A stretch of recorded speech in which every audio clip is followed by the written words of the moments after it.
previous epoch, the fierce warlord Sahn-Uzal rampaged across the northern wildlands. Driven by dark faith, he crushed every tribe and settlement in his path, forging an empire in blood and death. As his mortal life neared its end, he took great satisfaction in knowing he had doubtless earned a seat at the gods' table in the glorious Hall of Bones for all eternity. Yet, when he died, he found no halls or glory awaiting him.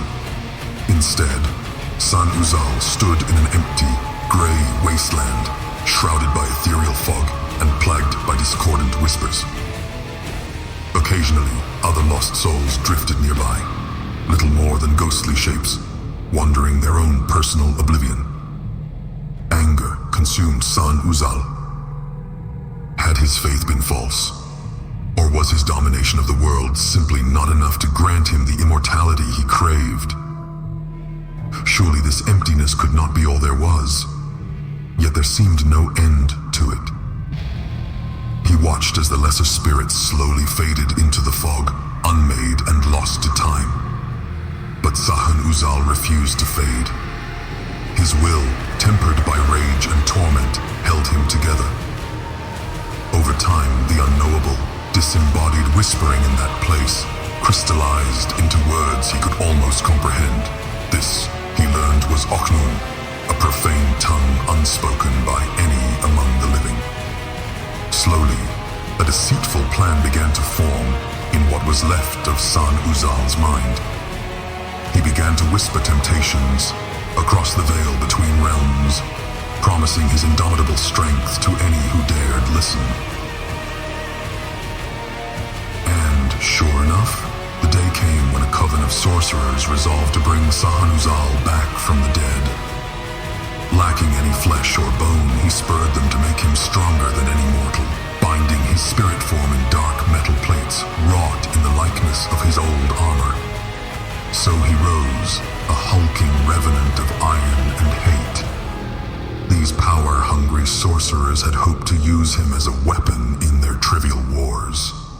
Instead, he slew them where they stood, their weapons and magic useless against him. In desperation, they screamed out his name to bind him, but to no avail, for Sahn-Uzal was no more. With an ethereal rumble, he spoke his spirit name in Ochnun, Mordekaiser. Thus began his second conquest of the mortal realm. As before, his ambitions were great, only now empowered by necromantic sorceries he could never have previously imagined. From the fearful, dissipating souls of the sorcerers, Mordekaiser forged a weapon fit for an emperor of death, his brutal mace, Nightfall, and seized control of the army they had raised. To his foes, it seemed he cared only for massacre and destruction. Entire generations perished under his relentless campaigns. However, there was far more to Mordekaiser's plan. He raised the immortal bastion at the center of his empire. While most assumed it was merely a seat of power, some came to know the secrets it held. Mordekaiser hungered for all the forbidden knowledge of spirits and death, and a true understanding of the realm, or realms, beyond. Such tyranny could only bring him enemies. The Iron Revenant was defeated, surprisingly, by an alliance of the Noxie tribes, and betrayal from within his own inner circle. This hidden cabal managed to sever the anchors of his soul from his armor, and sealed the empty iron shell away in a secret place.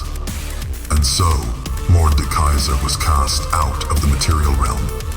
However, unbeknownst to anyone, he had planned for this. Indeed, it was a pivotal part of his design. Domination and deceit had carried him far, but he knew that a destiny far grander than the Hall of Bones awaited him. There, in the once empty wasteland, all those who had died under his latest reign were waiting. Perverted by dark sorcery, their spirits would never fade. The strongest became his devout, eternal army, bound to his will, but even the weak were given purpose. From the subtle matter of their souls, Mordekaiser would forge a new empire. They would be the building blocks and mortar of his Afterworld. Centuries have passed on Runeterra, and another empire has arisen around the immortal bastion. Mordekaiser's name is still whispered in fear and awe by those who study the old histories, and remembered unkindly by the few ancient souls who knew him. For them, the greatest terror would be for Mordekaiser to find his own way to return permanently. It is something they pray will not come to pass, for they know of no way to stop him.